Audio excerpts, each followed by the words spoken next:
Olá, e nosso convidado de hoje é o Sérgio Ol, fundador e CEO da Conta Black, a primeira conta digital criada por um negro no Brasil.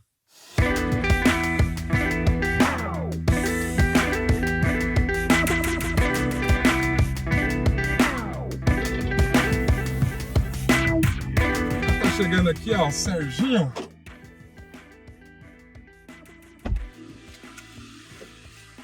Olha só. Que honra!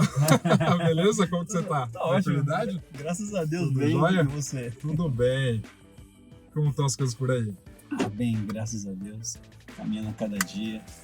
E me conta um negócio, é Sérgio Ol de tudo?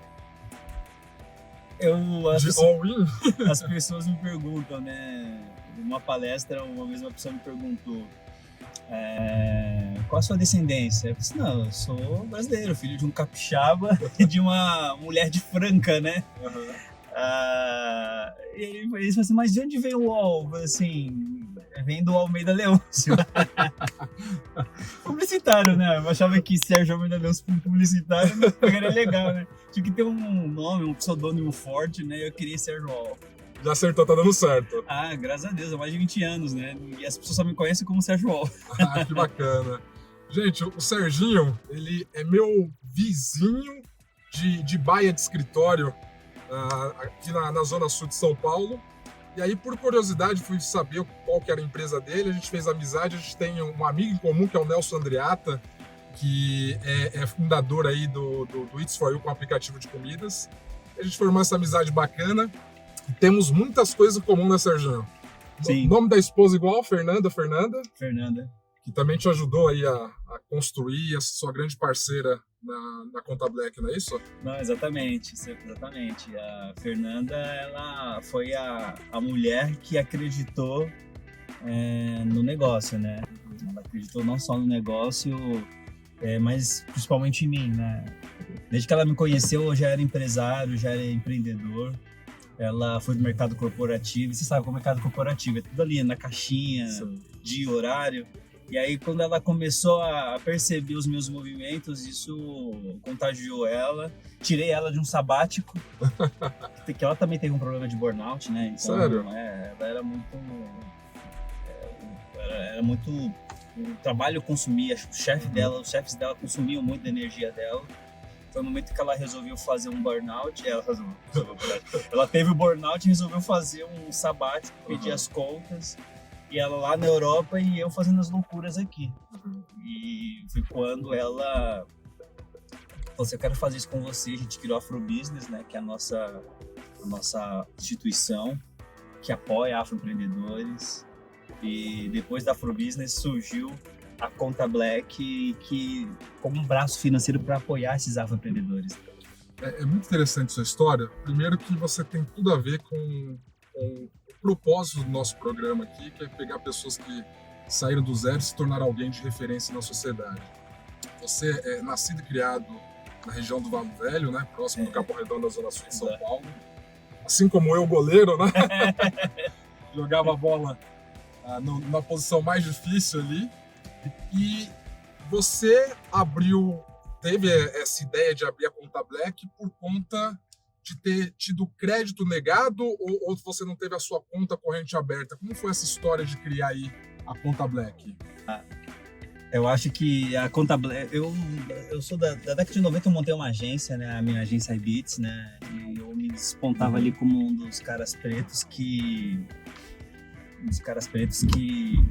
estava à frente de um negócio com mais de funcionários, né? E eu achava que eu estava no meu auge. E sabe, como todo negócio, você tem que sempre fazer reinvestimentos, né? E a área de criação da minha empresa precisava trocar por equipamentos novos. E eu fui falar com o meu gerente, eu disse, olha, eu preciso de 40 máquinas, esse aqui é o orçamento, eu preciso de um crédito para abrir minha empresa, né? E eu tinha todos os requisitos ali para tomada de crédito, eu tinha um ótimo score, boa pontuação interna no banco, não tinha nenhuma restrição, nada que me impedia. Tinha uma folha de pagamento mais de 30 funcionários, entre outros atributos que é impossível não ter o crédito negado. O gerente me negou esse crédito. Nossa. Então, quando ele me negou o crédito, eu me questionei quantos Sérgios existem. Claro, Sérgio nessa posição de ser empresário e que por causa da sua cor teve o crédito negado. Mas aí eu fui muito mais a fundo desse questionamento. Eu fui questionar quantos Sérgios que tem restrição e não consegue sequer abrir uma conta bancária. E aí os números foram estarrecedores. E quando o gerente me falou esse não, eu simplesmente falei para ele, bati na mesa assim, vou abrir um banco.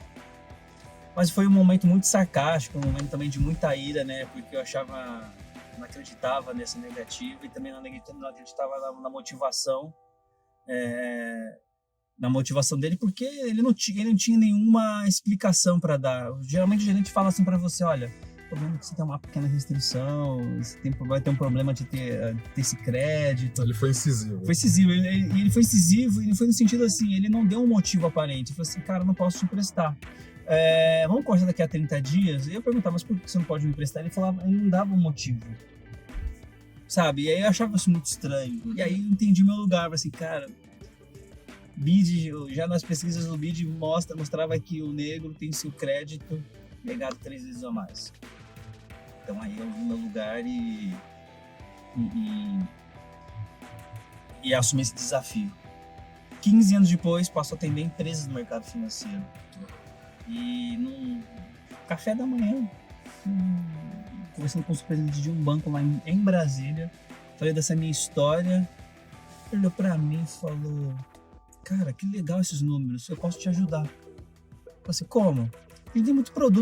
Nós temos muitos produtos lá no banco e eu acredito que deve ter algum produto para você fazer esse projeto acontecer. Quando você voltar para São Paulo, procura fulano de tal. Cara, aquele dia que procurei o cara já era 2008. Ano de 2008. Dali em 2008 eu fiz uma imersão, fui lançar a conta Black só em 2017. Como é importante declarar, né? Não importa o tempo, mas as coisas acontecem, concorda? Exatamente. Joguei pro universo, o universo se encarregou disso. Mas um pouco antes, daqui a pouco a gente volta a falar da questão da conta Black. Antes disso, você já tinha tido muito sucesso por gostar, ser amante de videogame e construir uma empresa, né? Conta essa história pra gente. Pois é, né? São coisas da vida, né? Depois que eu perdi a minha mãe, eu trabalhava no Mapping, né? Eu era office boy, depois eu trabalhei 8 anos naquela empresa. Descobri que ali não seria o meu futuro. E aí, nessa mesma parte de tempo, eu perdi a minha mãe. O câncer levou a vida dela em 3 meses. Fiquei 2 anos sem fazer nada. Eu tava sofrendo meu luto, né? E passados esses 2 anos exatos, eu acordei pra vida e falei assim, poxa, preciso fazer alguma coisa. Acordei. Só que o meu primo, ele sempre, todas as quarta-feiras, ele marcava um encontro com amigos de infância para jogar videogame. Então o que ele fazia? Uma quarta-feira à noite, todo mundo chegava com caixa de pizza, vinho, cerveja, um monte de marmanjo, esperando a vez para jogar futebol. E aí, na minha vez, entre um intervalo de um jogo e outro, eu falei pro meu primo, cara, a gente podia fazer disso um negócio. Ele parou, você mesmo, né? Foi ali daquele dia em diante que nasceu a ideia de criar um buscador de dicas. Tô falando no meio da década de 90, a bolha da internet, muitas coisas novas acontecendo no mundo da tecnologia. E a gente resolve fazer um buscador, que nem existia Google na época, já saibam disso. E a gente fez um buscador, onde a pessoa registra ali o nome do jogo e eu consigo dar as dicas de como ela passar todas as fases do jogo. Que insight bacana. E assim, e sofri muitas críticas, né? Porque o Brasil naquela época, ele era líder em pirataria de jogos no Brasil. Era líder. E a gente falava que não, se ele é líder é sinal que tem um público que consome. Então por que a gente não pode profissionalizar isso? Existia uma dor, né, no mercado. Sim, e aí o resultado, 30 mil clientes, mais de 50 mil dicas numa plataforma. E isso foi levando a gente para um outro mundo, que é se tornar especialistas do segmento de games. E isso me projetou, né? Me projetou para o mercado, a ponto de de representar empresas como Nintendo, representar marcas de jogos de Electronic Arts, que são os principais fabricantes de jogos, participar de eventos e lançamentos do segmento da área de jogos. Até o ponto de que eu fui cutucar uma empresa chamada Apple e perguntei por que vocês não têm jogos... Só a Apple, né, que você foi? E aí foi aí que o mar se abriu, né? Cheguei lá nessa empresa, essa empresa me convidou para ajudar a popularizar o Mac. No Brasil, naquela época, já era muito mais elitizado do que hoje. Enfim, foi o que me projetou para esse mercado, e esse foi um mercado que me deu muita noção sobre público e consumo, sabe? E eu adorei. Se eu tivesse ficado até hoje, eu seria um empresário da área de esportes, né? Um comentarista, sei lá. Eu só fico imaginando como que seria esse novo futuro, sabe? Sim.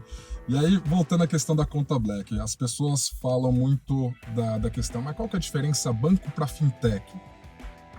Pois bem, a fintech, ela é uma empresa de tecnologia e serviços financeiros. Na nossa época não existia essa nomenclatura, né? Então, o que aconteceu? Quando a gente começou com uma empresa de serviços financeiros, e com o tempo o Banco Central foi regulamentando o papel das fintechs. A fintech é uma empresa de tecnologia de serviços financeiros que está sempre plugada a um banco ou uma instituição, e ela utiliza ali parte dessas funções para oferecer experiência transacional parecida de um banco, que fazer transferências, pagamento de contas, TED, DOC, Pix agora, né? E elas surgiram com o intuito de quebrar um paradigma que os bancos sempre colocaram, que não existiria público, que seriam maiores concorrentes dos bancos, e que a meta era bancarizar uma grande parte da população que era desbancarizada, e os bancos achavam que isso era impossível. Agora é engraçado, quando às vezes eu comento sobre o seu negócio, sobre Conta Black, eu já peguei 2 pessoas falando sobre racismo inverso, né? Falando, mas Conta Black quer dizer que é só para negro, só, você viu aí? Quando tem oportunidade... qual que é o percentual de brancos que tem, e deixar na sua boca para você responder para essas pessoas que têm essa cisma, ou acham que você levantar uma bandeira também é racismo quando você protege o negro, né? Eu acho assim que existem vários pontos de vista, né? As pessoas que fazem essa afirmativa, elas não estudaram a fundo o papel da Conta Black, né? E eu falo que isso é uma questão de cultura. Diz o Denzel Washington em um evento que é uma questão muito cultural, não é questão de raça. Um exemplo muito fácil, simples, que ele colocou, que o Steven Spielberg fez a lista de Schindler e Martin Scorsese fez Os Bons Companheiros, né? Mas um podia ter feito o filme do outro. Mas por uma questão de cultura, foi respeitado aqui. Ele falando sobre os judeus, né? E o outro falando sobre uma outra comunidade. Então, respeitou-se a cultura. E Conta Black, ela vem para mostrar que a questão o papel dela é bem social e cultural, né? De construir a emancipação de uma população que há tanto tempo foi estigmatizada como a população preta. Mas em momento algum a gente falou que Conta Black era banco só de pessoas pretas, né? Hoje, Conta Black, nós temos 80% do nosso público, 85% do nosso público é um público preto, também periférico, mas 20% é um público que não é preto, é pessoas brancas que também pertencem às classes A e B, mas que vem no propósito da Conta Black esse papel de ser um banco inclusivo, né? Um banco que quer levar a educação financeira para as pessoas, mostrar o que significa a taxa Selic, mostrar que poupança é melhor do que pior, do que uma renda fixa ou renda variável, um CDI, 200% CDI. Então, levar essas informações através da inclusão digital também, né? Acho que a conta digital tem esse papel, e a Conta Black ela vem para querer redesenhar isso e fortalecer uma comunidade que hoje representa 57% de uma população. Agora, imagina se a gente trouxer, não a sua totalidade, mas trouxer 1% dessa nossa população para o nosso banco. Seríamos o maior banco. O maior banco para todas as pessoas. E acho que esse discurso de racismo, primeiro, o racismo reverso nunca existiu, né? Esse é um termo que não existe. Segundo, porque racismo é racismo. É preconceito em todas as suas verticais sociais, e no nosso caso especificamente, a gente não está praticando racismo. nós estamos querendo fortalecer a nossa cultura. Bacana, bacana. Você esteve recentemente nos Estados Unidos? Qual cidade você foi? Eu fui para Nova York, vou fazer um roadshow. E como que foi essa experiência? Ficou por quanto tempo lá? Fiquei 2 meses e meio. Assim, é uma outra atmosfera. Uma outra atmosfera. Eu planejei esse roadshow em 6 meses atrás. E foi no ano de 2021. Assim, eu vou para os Estados Unidos. Porque eu achava que o dinheiro estava lá. E na verdade está, né? E quando eu cheguei lá para me organizar, nas primeiras 2 semanas já tinha reuniões marcadas já. As conexões são muito rápidas. Lá é muito in time, sabe? É uma terra de negócios, né? O coração financeiro do mundo. Lá eu pude falar sobre Conta Black. E até porque é muito da cultura do americano, né? Eles costumam muito apoiar projetos de impacto, realizar doações para organizações sociais. E eu bebi um pouquinho dessa água participando de eventos por lá. E aí, quando eu resolvi fazer o roadshow, eu fui para 4 estados americanos, né? Fui para Atlanta, que é na Geórgia, fui para Washington, fui para Miami, participar de 2 eventos importantíssimos por lá. Eu fui também para São Francisco e por fim, Nova York, justamente para falar sobre o negócio Conta Black. Mas o notável que, ao mesmo tempo que eu falava sobre o negócio, a primeira pergunta que vinha era: você está precisando de dinheiro? Eu assim, poxa, é difícil aqui no Brasil você encontrar potenciais investidores que falam assim: você está precisando de dinheiro? Sim, nós estamos realizando captações. Quanto que vocês estão captando? Estão captando X milhões. E aí o cara olha para ela e fala assim: eu posso investir? Sabe? Aqui você tem que mendigar, né? Aqui você tem que ficar choramingando. Você tem que levar um calhamaço de papel, você tem que comprovar uma série de... Lá eles compram o propósito, sabe? Eles compram uma boa ideia. E eu bebi dessa água lá também e eu voltei de lá dos Estados Unidos com uma meta, né? Voltei de lá com um escritório, porque acredito que triangular as nossas operações com o banco digital, e tem um escritório nos Estados Unidos onde grande parte do dinheiro está lá, dos venture capitals está lá, é uma forma da gente estrategicamente construir o banco, verticalizar algumas áreas do banco, como montar um próprio fundo, como estruturar uma área de investimentos para trazer melhores experiências para os nossos clientes. Então, foi um mercado que abriu essa porta para a gente, e, graças a Deus, estou voltando semana que vem. Que bacana. Fica quanto tempo? Vou ficar só uma semana, né? Nós fomos convidados para participar da missão da ONU, né? Ela acontece agora a Assembleia Geral da ONU. Recentemente foi lançado um projeto, um pacto global, né? E a Conta Black é uma empresa signatária da ONU, né? Então a gente já vem participando de algumas programações ao longo dos anos. E o mais importante, eles convidaram a gente para liderar uma delegação de pessoas pretas empreendedoras para participar desse encontro lá na Semana da ONU. E vou aproveitar para fechando os meus compromissos com 2 investidores e terminar de estruturar essa questão do nosso escritório lá na Terceira Avenida.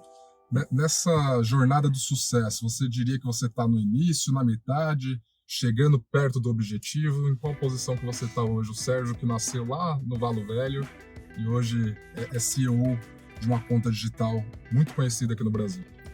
Eu acredito que eu não esteja nem no começo e nem no meio, né? Eu estou intermediário ali, porque eu descobri que preciso desenvolver novos skills aí, sabe?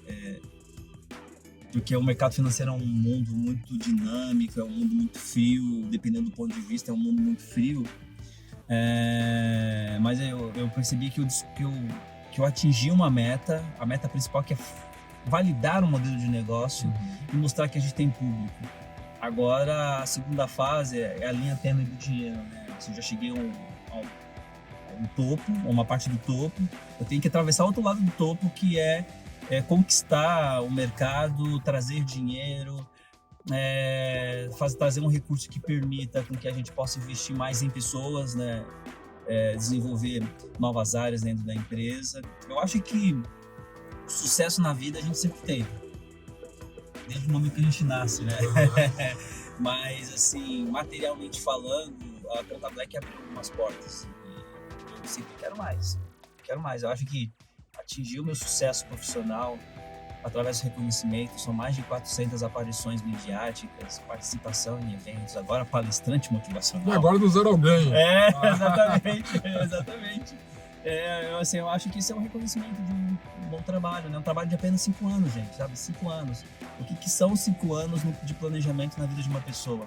Eu planejei abrir um banco, planejei atingir um número de pessoas, atingir esse número de pessoas, agora eu quero mais, eu quero virar banco.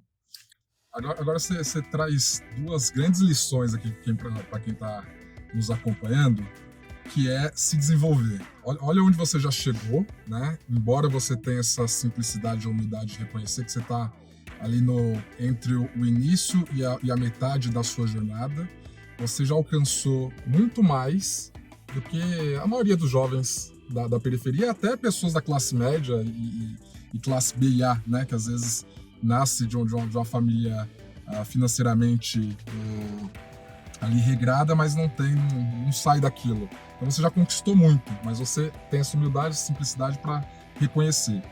E embora você tenha conquistado muito, você ainda está falando em desenvolver skills, se desenvolver e estudar. Tem gente que não conquistou nada, não quer estudar, né? Então é essa lição que acaba ficando, né? Então parabéns por essa competência, tá? E aí eu queria saber de você é um cara ambicioso, porque um rapaz com a conta negada, pensa na realidade de alguém que está lá no Valo Velho hoje, vai no banco e fala, eu vou abrir um banco. Acho que nem a própria pessoa acredita, então você, poxa, foi assim, surpreendeu, né? Foi acima da curva. O Sérgio de hoje, qual que é o próximo grande sonho que você tem? Você tinha comentado, não sei se você pode falar com você tinha falado do prédio da Conta Black. Tem como compartilhar? Claro. Eu acho que quando você atinge... A vida é um grande game, né? Então, eu já passei por várias fases desse game, mas não cheguei no final dele, né? A questão é que quando mais você conquista, mais alto é o degrau que você quer subir. E eu cheguei ao momento e falei assim, poxa, eu consegui montar a Fintech. Acho que o próximo passo eu faço muitas contas, né? Puxa, eu tenho um público muito potencial, nossa, 12 milhões de empreendedores no Brasil, São Paulo, empreendedora mulher, negócios nas comunidades. Cara, tem um público tão bom, mas como que eu posso estruturar um negócio que apoie os negócios periféricos? E você é o primeiro banco que apoia e investe em negócios periféricos, é ter um espaço. Eu já sonhei grande, assim, a Conta Black vai ter um prédio. Quem sabe na Faria Lima, né? Mas a Conta Black, ela quer ter um prédio, eu chamo de Black Tower.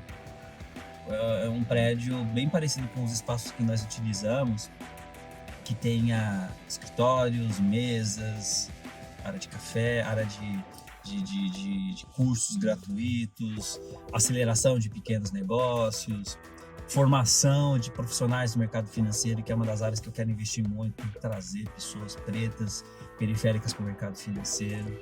Eu acho que quando você tem uma casa e você constrói ela, é muito importante você ter dentro de casa as pessoas que você quer bem. E eu acho que o meu maior objetivo, claro, entre ter um banco, entre ser um banco, é ter uma casa que eu possa recepcionar grande parte dos empreendedores que até então achavam que era um mundo impossível, sabe?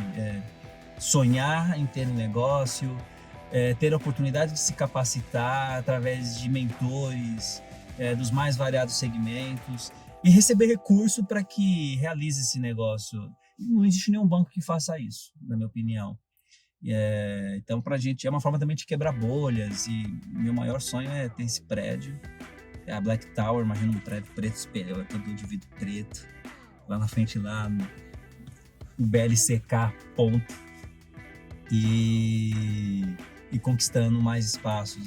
Existem coisas que eu falo que só o dinheiro ele é capaz de transformar quando é um dinheiro bom, né? Então, quando você constrói e pavimenta esse caminho, qualquer dinheiro que você trouxer e você devolver para a sociedade algo, ele vai vir em dobro. Então é isso que eu quero. Claro, existem as questões também. Eu tô à beira aí dos 50, né? Tô beira dos 50 anos e... Da entrevista todinha, essa é a única parte que você mentiu, que eu identifiquei. Exatamente, né? Às vezes a gente engana, né? Assim, 1974, né? Então, eu também tenho um sonho de fazer um sabático, de pegar a estrada, conhecer um pouquinho das comunidades nesse Brasil. Bacana. E por quê? Quantos Brasis tem dentro do Brasil, sabe? Existem as comunidades quilombolas, existem as comunidades indígenas. Como que eles vivem sem dinheiro? E essa é um... Tem muito mais para ensinar pra gente, né? Exato. Então esse é um outro sonho, mas esse é um sonho pessoal, de pegar a estrada, pelo menos, eu calculei, pelo menos 100 dias de estrada para andar nesse Brasilzão e conhecer um pouquinho dessas mazelas que até então o Brasil, nem mesmo o Brasil conhece, né? Porque como que uma pessoa... Ainda tem comunidades que vivem de escambo, sabe? De troca, de permuta. É muito louco isso aí. Eu quero trazer esse conhecimento, eu quero mostrar, olha, eu estive lá e eu aprendi isso com eles. Esses são um dos sonhos que eu tenho, né? Ou seja, isso eu nunca vai morrer. Engraçado que todo mundo que sai da periferia e tem uma certa visibilidade, credibilidade, logo partidos políticos se aproximam, né? Você teria essa vontade no futuro de representar uma categoria para ajudar a população em um cargo eletivo? Olha, essa é uma pergunta boa e não é a última pergunta que você me faz, sabe? Eu sou muito provocado sobre essa questão da vida pública, né? Bom, eu ainda não atingi meu maior objetivo, né? Como empresário e como ativista preto, né? Que quer defender também os direitos dos nossos. Eu acho que ainda um mundo distante para mim. Primeiro porque é uma questão muito de educação, assim, no sentido assim, da gente entender o nosso lugar, né? Como comunidade e também como indivíduo, né? Nós estamos falando da população preta do nosso país, hoje representamos mais de 57% dessa população. E eu acho assim que eu só tomaria uma decisão como essa no dia que nós tivermos o nosso partido político, sabe? Assim como você vê nas esferas da política, tem a bancada religiosa, tem a bancada do agro, tem que ter sim uma bancada preta dentro da política que representa hoje essa proposta é mais ligada a partidos de esquerda, mas que é muito branquecida ainda, né? Se você for ver quem são os líderes. Exatamente. Na minha opinião, os partidos eles criam verticais, por exemplo, partido afro, partido B afro. Não, a gente tem que ter o nosso partido. Eu acho assim que nós temos que ser os articuladores. Nós temos que ter acesso a essa verba partidária que os partidos têm e que na maioria das vezes nós, como fazemos parte desse pequeno grupo seleto, não temos acesso. A gente quer ter o nosso partido também para investir em jovens lideranças, para renovação, sabe? A partir do momento que a gente tomar a tutela disso, eu tenho certeza absoluta assim que não haverão motivos de sobra para querer fazer parte disso, né? Se hoje a gente tem dificuldade de colocar pessoas que nos representem, que representem os nossos direitos, é uma questão da gente voltar casas desse game, né? E pensar assim, como que a gente pode hackear, como que a gente pode construir o que é nosso, como que a gente pode tomar por direito, isso também é nosso, né? Então eu acho que eu só tomaria essa decisão realmente se a gente tivesse o nosso próprio partido. Bacana. Ao longo dessa jornada você conheceu muita gente interessante. Sim. Você pode citar uma ou duas pessoas conhecidas mediaticamente que marcaram você e por que marcaram? A primeira pessoa que eu conheci, você que assistiu aquele filme do Will Smith, A Procura da Felicidade, de Chris Gardner. Eu conheci Chris Gardner em 2019 aqui no Brasil. E foi uma coisa muito louca, né? Quando a gente fala de jogar pro universo, tudo que você quiser na sua vida, o que você almeja conquistar, joga pro universo que você quer, que o universo ele vai conspirar e vai te levar para a realização desse sonho. Quando eu soube que ele ia pro Brasil, a minha esposa falou assim: a gente vai conhecer Chris Gardner. vamos. Como? E ela falou assim, não sei, vamos jogar pro universo que a gente vai conhecer ele. E ele veio palestrar no Expo Transamérica, que é 5 minutos de casa. Na época eu podia fazer a pé pro espaço. Nesse dia veio ele e outros papas do mercado, como Robert Kiyosaki e entre outros, né? E quando eu cheguei no evento, cheguei atrasado. E eu me criticando, puxa, eu ter chegado primeiro. O evento é um pavilhão, mais de 5 mil pessoas. Vou sentar lá atrás, não vou pegar o melhor lugar. Eu falei assim para a Fernanda, será que a gente consegue? Eu falei, vamos, Sérgio, vamos que a gente tenta. A gente tava entrando no estacionamento, tava vazio já, porque a gente tinha começado. Só tinha os carros. E aí, tô andando embaixo de uma marquise para entrar na entrada principal do pavilhão e aí vejo um Uber Black do outro lado dando a volta para passar por nós para sair.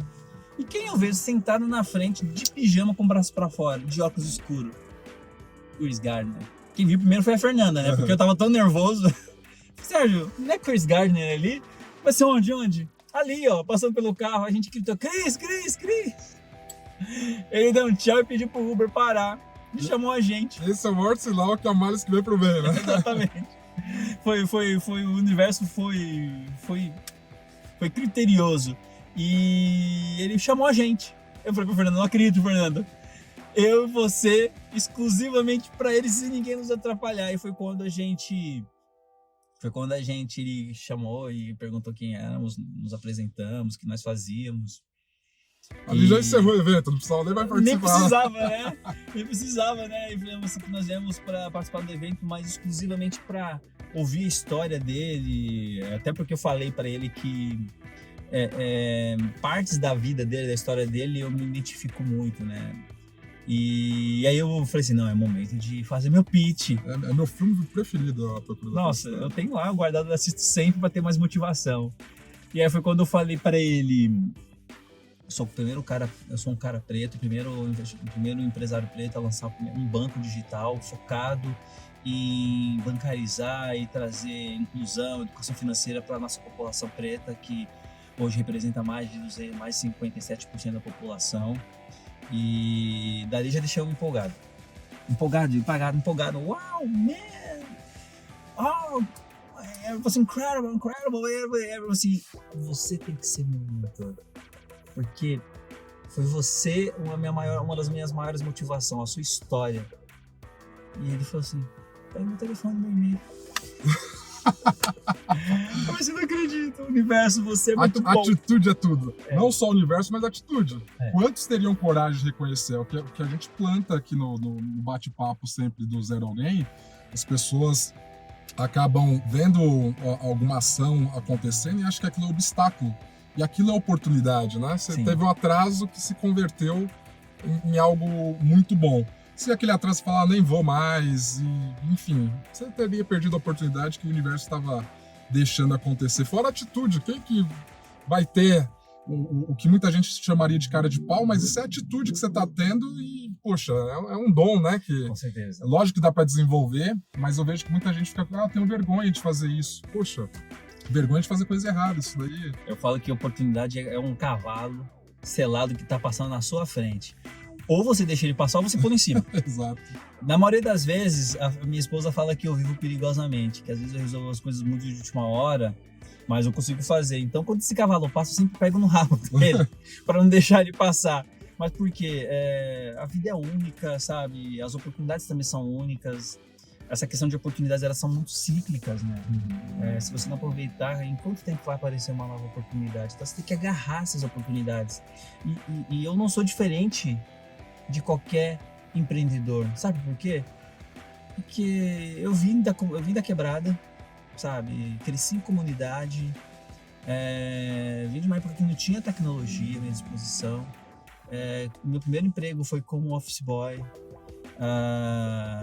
que é, porventura, um dos ótimos empregos, porque você conhece esse Brasil, muita gente, você conhece muito bem a sua localidade. E eu me desenvolvi no mercado corporativo. Não fiz faculdade, mas não fiz faculdade porque eu não queria. Não fiz faculdade porque na minha época não existia cota, não existia esses projetos sociais, ProUni. Naquela época, fazer faculdade era muito caro. Então, o que que eu resolvi fazer? Eu resolvi buscar conhecimento. Eu me tornei autodidata, acho que foi no meu momento de luto, nesses 2 anos, eu usei esse tempo para ler.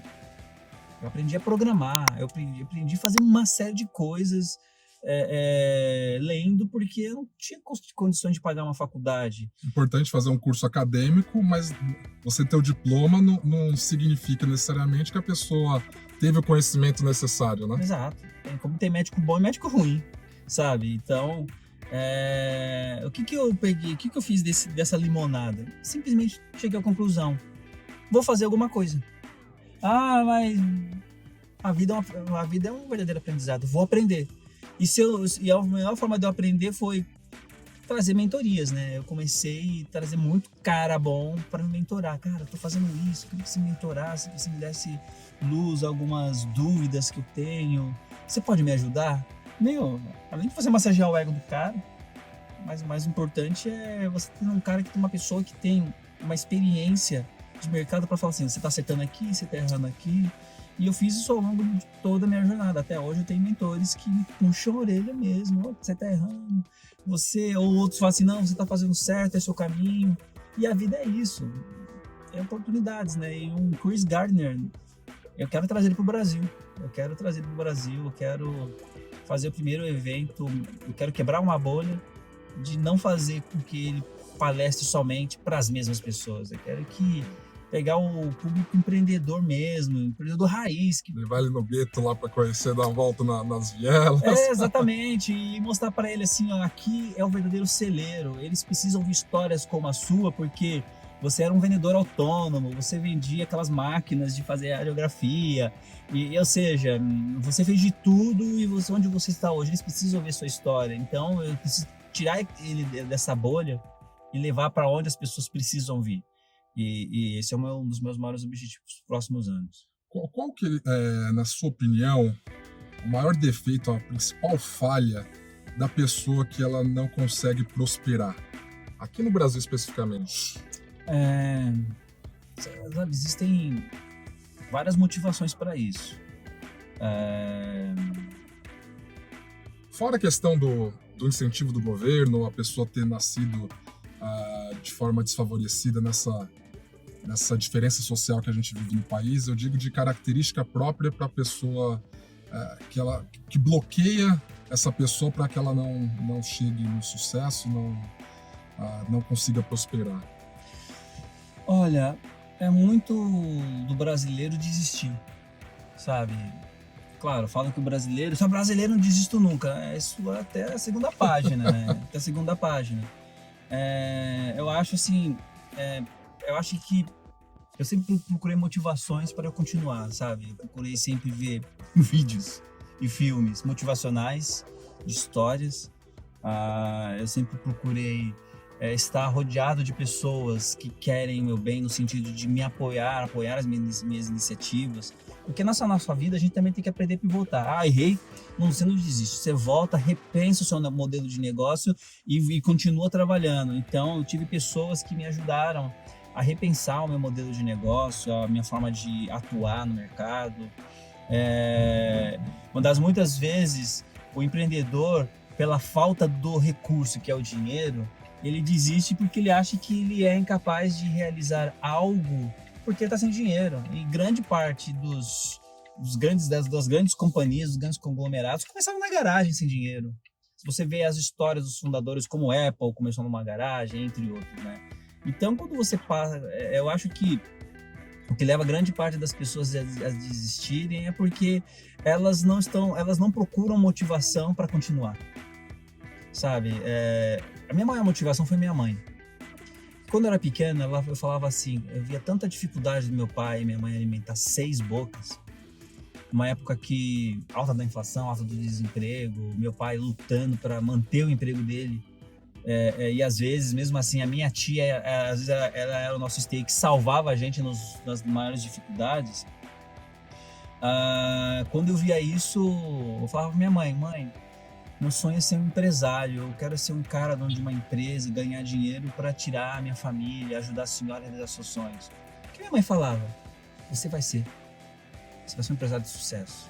Ó, mas para isso precisa seguir 5 passos. E ela colocou 5 passos na minha frente quando tinha entre 7 e 8 anos.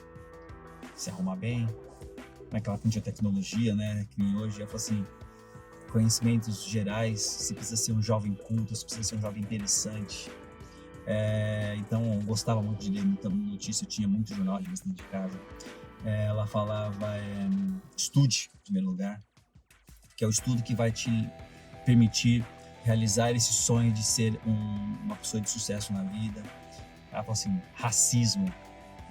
O pai tem que preparar o filho desde pequeno. Você vai enfrentar o racismo, você será julgado pela sua cor, as pessoas duvidarão da sua capacidade. Na maioria das vezes você será obrigado a ter que justificar 20 vezes a sua capacidade de entrega.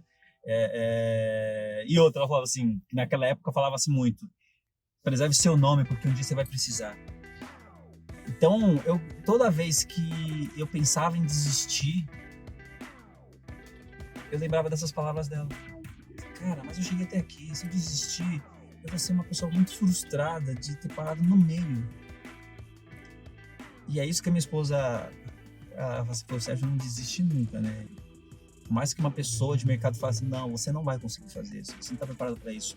Não importa o momento, o momento e a hora certa, ele vai realizar isso. Então, acho que grande parte dos brasileiros, eles precisam ter algo, eles precisam se agarrar em algo. E, às vezes, é estar rodeado por pessoas que querem ver o seu sucesso. Segundo, ler publicações, se capacitar, conhecer o seu público-alvo para que vocês possam estar sempre à frente do seu concorrente. Ou à frente mesmo das suas próprias expectativas negativas, que, infelizmente, nós temos muitas, por causa do mundo que nós vivemos. E, em terceiro lugar, não desistir nunca do sonho, porque as pessoas elas confundem sonho com fantasia. As pessoas falam assim, eu vou comprar aquele carro, essa pessoa não faz nem bem para ter aquele carro ou ter aquela casa. Quando a pessoa sonha mesmo, ela estuda, ela deixa de gastar na noitada, porque ela quer comprar aquele carro, aquela casa, ou quer fazer aquele curso. Essas são pessoas que sonham de verdade, então você tem que se permitir sonhar. Sonho com fantasia, que baita dica. Você tocou também em 2 pontos sensacionais, que até da sua própria história, você não fez faculdade, falou também, citou da questão que as maiores empresas, elas foram abertas sem um capital financeiro ali ideal. Não que a sua história seja para motivar as pessoas a não estudarem, até porque você já falou aqui o quão importante é a pessoa estudar, mas me chama a atenção que muitas pessoas próximas a mim falam, eu não consegui isso porque falta fazer ainda pós-graduação, falta ainda aprender o inglês. Então, elas esperam estar prontas para dar o primeiro passo. E não é isso, completamente diferente, né? Anda e no meio do caminho a pessoa vai se adaptando, vai se adequando. Seria isso, Sérgio? Sim, porque não existe perfeição. As pessoas procuram perfeição em tudo, né? Seja nas suas entregas, né? Principalmente. E a gente entende que no começo das grandes corporações, na história das grandes corporações, todos os caras, se você for ver a história, eles começaram nem do zero, eles começaram do menos um. Ou seja, eles começaram fazendo negócio sem dinheiro, sem muito aparato tecnológico, mas eles iam lá e faziam. Então, eu acho que o mais importante é que não existe uma regra. Existe um termo que eu aprendi num coletivo do vai lá e faz. Não, avião voando, apertando parafuso, trocando roda. O mais importante é você ir lá e fazer, porque não tem nada melhor do que você fazer, errar e aprender e refazer. Refazer, acertar, ajustar, conquistar resultados, crescer e ir melhorando. Quantas fintechs, quantos negócios de sucesso que eu conheço aqui no Brasil que começaram assim, só com a ideia no papel. Aí a pessoa foi juntando pessoas, porque nesse mundo você tem que ter pessoas, e desde que sejam energias boas, né, para comprar esse sonho, para fazer a coisa acontecer. Então não existe uma regra, às vezes a gente vê vídeos motivacionais, não assiste esse vídeo até o final, aquela coisa toda, é uma metodologia de venda, mas na verdade, você pode ser e fazer o que você quiser desde que você entenda e saiba onde você está pisando. Se prepare para isso, eu acho que não existe uma receita mirabolante. Agora, com esse excesso de informação que tem na internet, todo mundo virou guru, todo mundo é mentor, que acabou até prostituindo a profissão de coach, que é uma profissão muito bacana, que quem não tem a oportunidade de ter um mentor próximo da sua rede de contato, sua rede de networking, pagando é um caminho também interessante. Porém, a gente vê que o mercado informal, né, fez com que, da mesma forma que muita gente ficou desempregada, começou a trabalhar com Uber, a área como vendedor também sempre foi muito prostituída, né? Porque tô sem fazer nada, viro vendedor, viro corretor de imóveis, e tanto todas essas áreas que eu falei, você tem vendedores e vendedores, corretores e corretores, e nessa questão é a mesma coisa, né, Sérgio? A mesma coisa. Eu sempre falo assim, você nunca consegue, é uma luta quando você tenta contratar um pedreiro bom, né? Ou um mecânico bom. Existem bons e ruins. Eu acredito que o mercado é feito disso e eu vejo uma grande oportunidade para que os bons, eles se sobressaiam. Se perpetuem. Exatamente, porque... E esse mercado que é cheio de gurus, eu acredito que a gente também precisa ter uma visão mais crítica do que eu quero num guru. Qual é o resultado que ele teve, que ele conquistou? Ele ultrapassou aquela linha tênue do sucesso e do dinheiro. Ficou rico porque vendeu o curso ou ficou rico porque aplicou o método em si, né? Exatamente. Ele tem Ontem história. eu dei uma entrevista que eu falei justamente sobre isso. É isso que eu vejo. Eu vejo assim, o cara tem que ter história pra mim, sabe? Até a pergunta que você falou anteriormente sobre as duas pessoas que eu admiro muito, um dos caras é Geraldo Rufino. Cara, Demais, né? cara, faliu 6 vezes, sabe? Ele teve uma esposa que apoiou ele desde o começo, então família é importante. De simplicidade e humildade. Isso, então quer dizer, ele é um guru. Ele é um cara que eu investiria tempo para aprender um pouquinho com a jornada dele, principalmente sobre os erros. Porque tem que ouvir erros. Eu acho que o sucesso é uma parte, é o prêmio final do sucesso, de entender dentro das nuances das dores, como você tentar subverter a sua dor ao resultado positivo do sucesso da sua vida profissional. Então, eu acho que uma coisa que eu faço muito, eu pesquiso geralmente muitos caras para tentar me aproximar, que eu quero aprender, que eu quero trocar experiências, também para o meu aprendizado, porque essa área que eu atuo é uma área muito dinâmica, as coisas mudam constantemente, enfim, e eu acho que é muito importante você também ter critérios nas suas escolhas. Geraldo Rufino, para você, é o Chris Gardner brasileiro? Ele é o Chris Gardner brasileiro. Porque ele é o cara que ele quebrou todas as barreiras ali, né? Ele quebrou todas as barreiras. Primeiro porque ele atuou num mercado que até então era um dos piores mercados, que era o mercado de desmanche. Ele foi lá e construiu um modelo de negócio. Que negócio a gente fala, pedreiro bom, pedreiro ruim. Um mercado que era muito estigmatizado, que era o mercado de desmanche. Ele foi lá e mostrou assim, é possível fazer um negócio legal dessa forma. Ele foi lá e quebrou esse paradigma, sabe? Ele foi lá e quebrou esse preconceito do mercado, né? E hoje ele é um exemplo. E outra, a história de vida dele, ela traz ali nuances de muitas passagens que muitos dos empreendedores que a gente conhece passam hoje.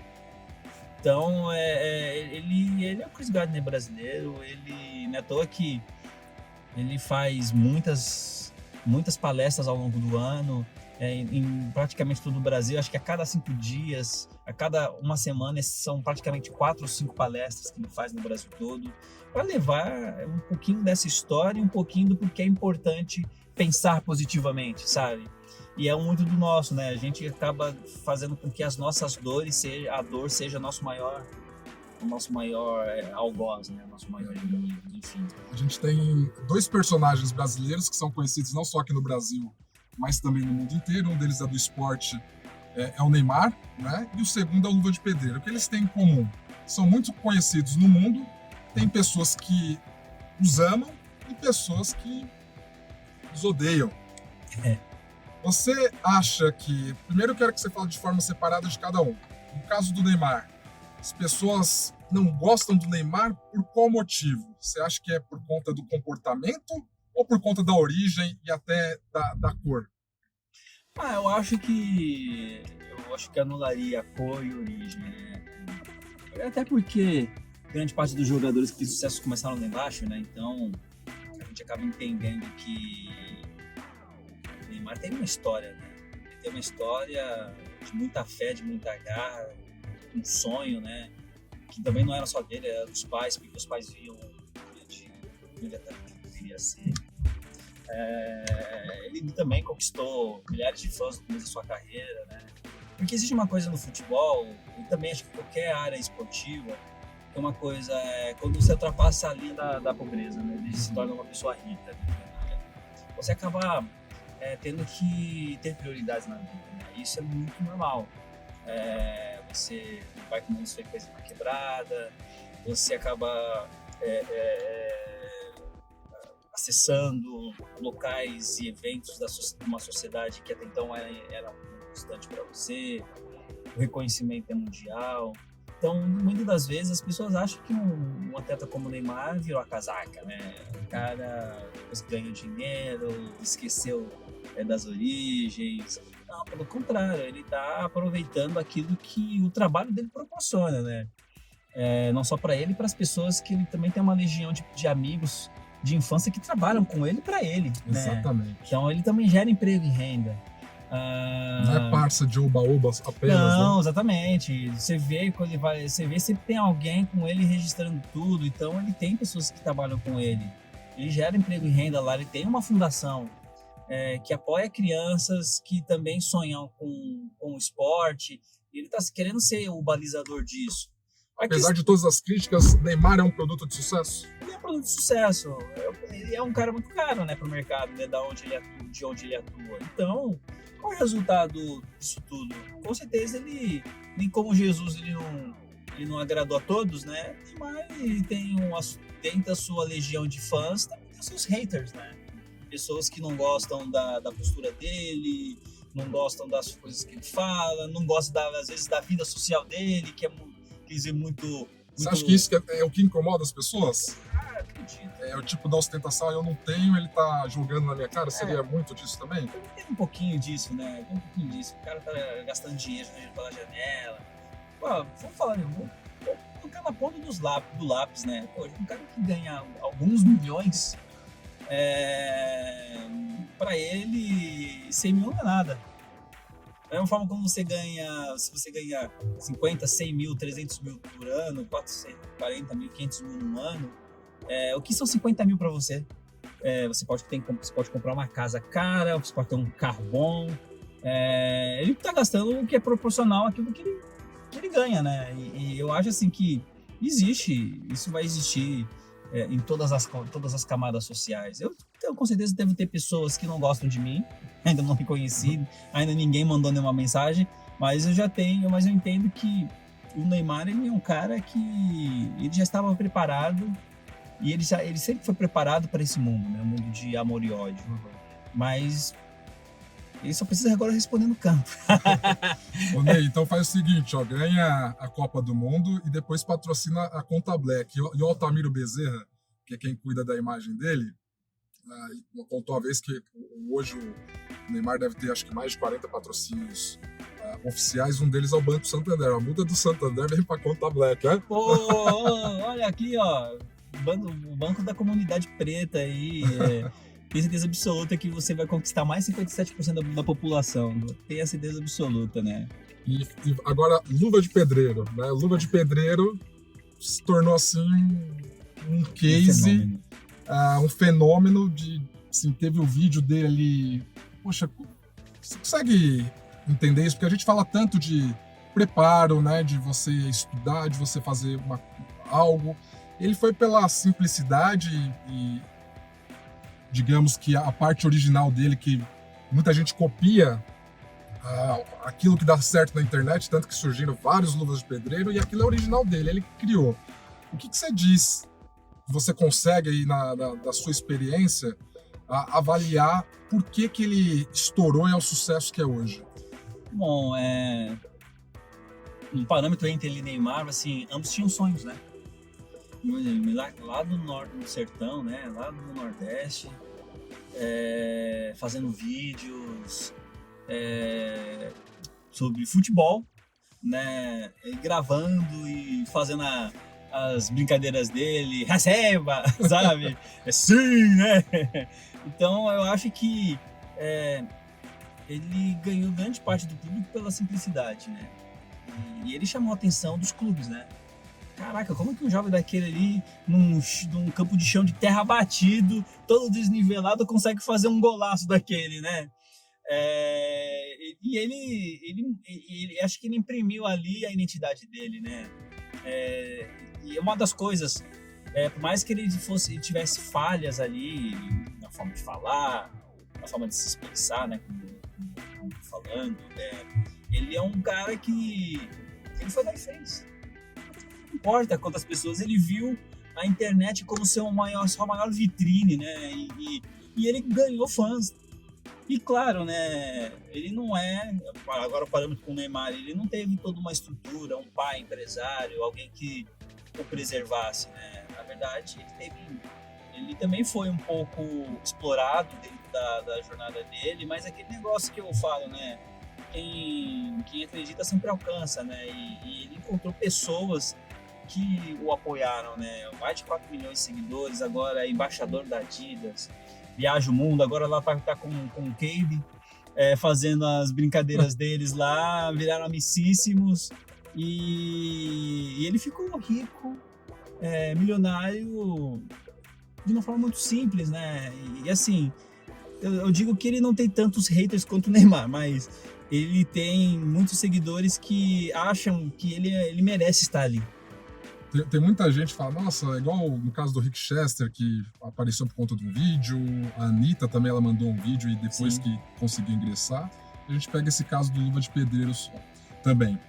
Não é sorte, não é loteria apenas, né? Ele tem o fator sorte, mas coisas que eu consigo identificar no Luva de Pedreiro, que você pode dar a sua opinião, concordar ou não também, que são características fortes. Primeiro, ele declara no mundo naquilo que ele fala. Ele fala, eu sou o melhor do mundo, e ele é grato. Obrigado, Deus.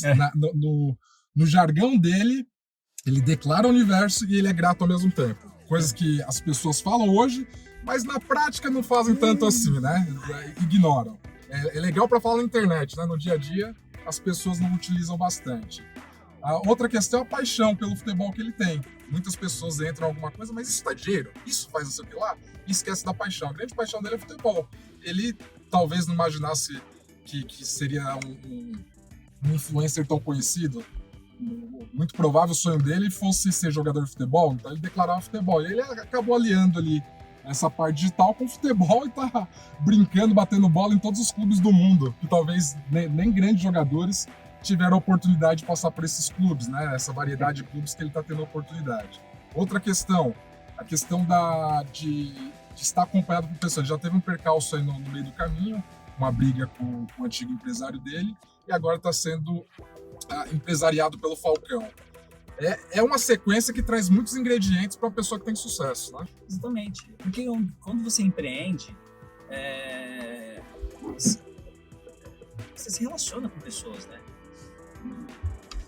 E quando você empreende, a sociedade é um casamento. Então, tanto pode dar certo como pode dar errado, né? No caso dele, ele seguiu essas nuances, né?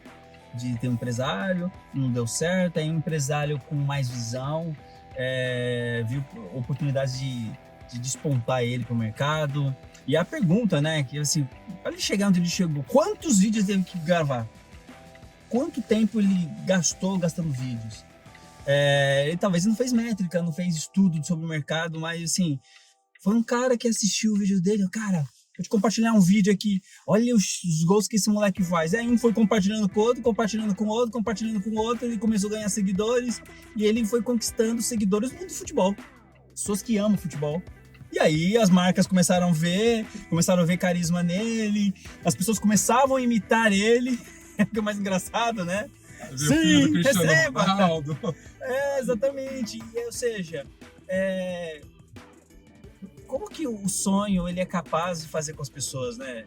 Quando você sonha realmente de coração puro, aberto, que você quer ser alguém, quer ser reconhecido, que você quer fazer aquele negócio dar certo, o universo ele conspira realmente, ele traz pessoas boas, e também pessoas ruins, né? Porque acho que tudo é uma curva de aprendizado na nossa vida. Mas eu acho que ele é um grande exemplo disso, né? Quanto tempo que ele se dedicou para realizar isso? Sabe? Eu acho que fica uma grande lição do ponto A e do ponto B, do pequeno extremo e do grande extremo, né? Como que essas pessoas conseguiram conquistar seus espaços. Elas foram lá e fizeram. Não importa se elas receberam ou não. Elas com certeza receberam muitos não. Eu sempre falo assim que o não é casado com a sim.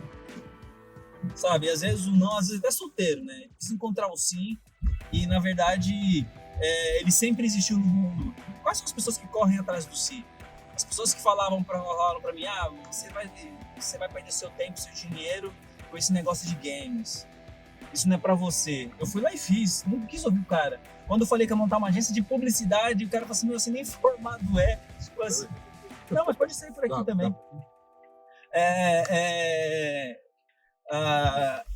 Você não é publicitário.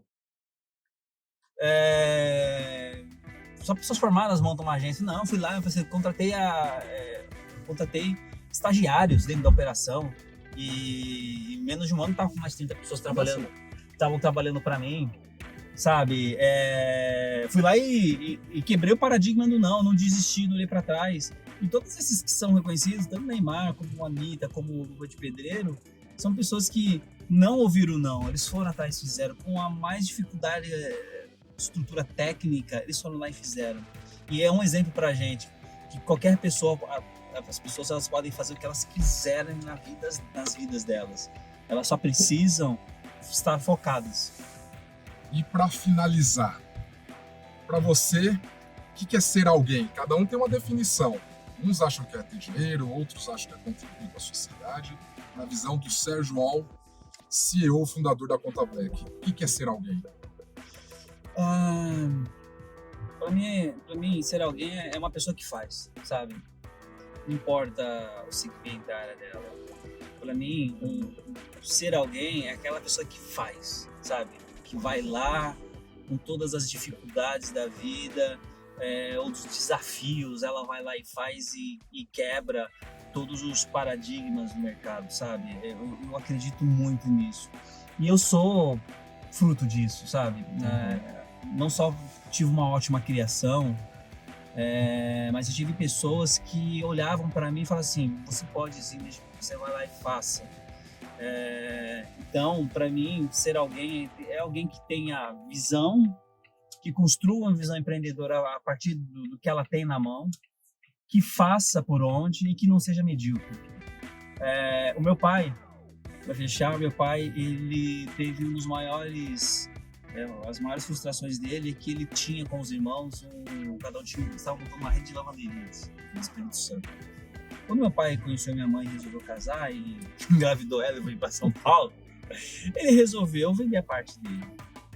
Se ele tivesse mantido os negócios, teríamos hoje uma das maiores redes de lavanderias na época que era um modelo americano, né? E minha mãe e meu pai sempre falavam, minha mãe principalmente, vai lá, faz, não olha para trás e não siga os exemplos, os caminhos do seu pai. Seu pai até hoje se arrepende de ter largado aquilo que era o sonho dele. Ele poderia ter vindo para cá e ter mantido. Então, eu acho que, para mim, ser alguém é ser uma pessoa que faz, sabe? Quando você não vê dificuldades, você não vê obstáculos, você vê que eles existem, mas você tá focado em chegar lá na frente. E eu sou desses e eu reconheço caras que são esses. O Geraldo Rufino, tem um filho dele, o Arthur, agora que tá montando um baita de um negócio. E outras pessoas como Rick Chester, sabe? São caras que sempre acreditaram e foram lá e fizeram, levantavam de manhã para realizar o sonho deles de prosperar na vida. Eles tiveram um momento de sucesso, de reconhecimento do que eles fizeram. Eu tive também a minha oportunidade, eu aproveitei ela com todas as garras que eu tive. E é isso, cara. Eu acho que eu resumi um resumo muito grande, né? Mas eu acho que ser alguém positivamente, você tem que ser um cara que faz. Você não pode ser... Tem que estar acima da média. Sérgio, parabéns, irmão. Obrigado. E muito sucesso pra você. Vamos dar uma olhadinha, congelar aqui pra tirar aquela foto pro Instagram, tá bom? Obrigado, sucesso, irmão. Tamo junto. Quando tiver a Black Tower lá, conta a Black Tower, você me Fazer chama. uma mega de uma festa do estilo americano, Black Tie, assim, conquistamos o nosso espaço.